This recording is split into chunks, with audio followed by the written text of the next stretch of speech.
For more problems and videos like this for linear algebra, you can take a look at Sarai Studies. Link is in the description box below. In today's video, I'm going to show you how to find the product of your coefficient matrix A times a vector x. And the product is going to be called a new vector, B. The question is, how do you multiply a matrix times a vector? Well, before you even multiply, you want to check that you can multiply in the first place. So here's what I do. I find the dimensions of this, and I find the dimensions of this. So here I see 1, 2 rows and 1, 2 columns. This is a 2 by 2 matrix. And then here I see 1, 2 rows and 1 column. So this is a 2 by 1. If these two numbers are the same, then you can find the product of these two things right here. If they're not the same, then the product is undefined. You can't define it. So then the question is, how do you multiply a matrix times a vector? Well, I like to think of it as taking this and then just rotating it and then putting it above the matrix and then passing it through every row of the matrix. So in other words, we have this and I'm passing it through the first row. That means that we're going to have 5 times -4 and then we're going to do plus 4 times 3.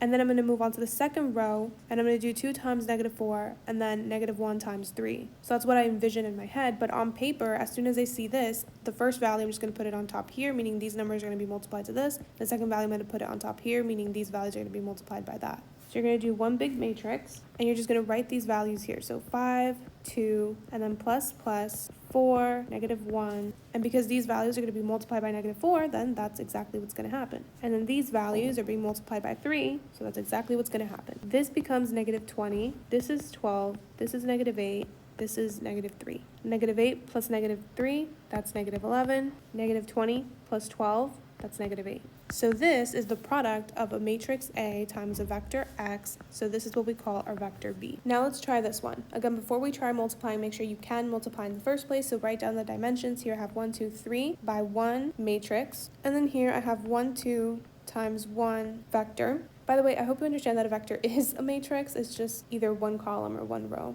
Now, these two numbers are not the same. Therefore, the product of this matrix and this vector is not defined. Then moving on to this, again, check if you can multiply. So here we have a 1, 2, 3 by 1, 2 matrix. Here we have a 1, 2, 3 by 1 vector. These two numbers are not the same, so the product of this coefficient matrix and this vector is undefined. Now here we have another one. I see 2 columns, I see 2 numbers, so we're good, it's defined. But just to make sure everything's good, we have 1, 2, 3 by 1, 2 matrix times a 1, 2 times 1 vector. These two numbers are the same, so we're good. Now let's calculate. So again, drop these numbers over here. So 4 and 7. This is equal to, and then I just write my numbers 2, and then I leave some space. And then plus, then these numbers here, -3, and leave some space. And then whatever numbers here, that's what you're going to plug in here. All these values are going to be multiplied by that number. And whatever values here, you're going to plug in here. Then you calculate. This is 8. This is -21. This is 32.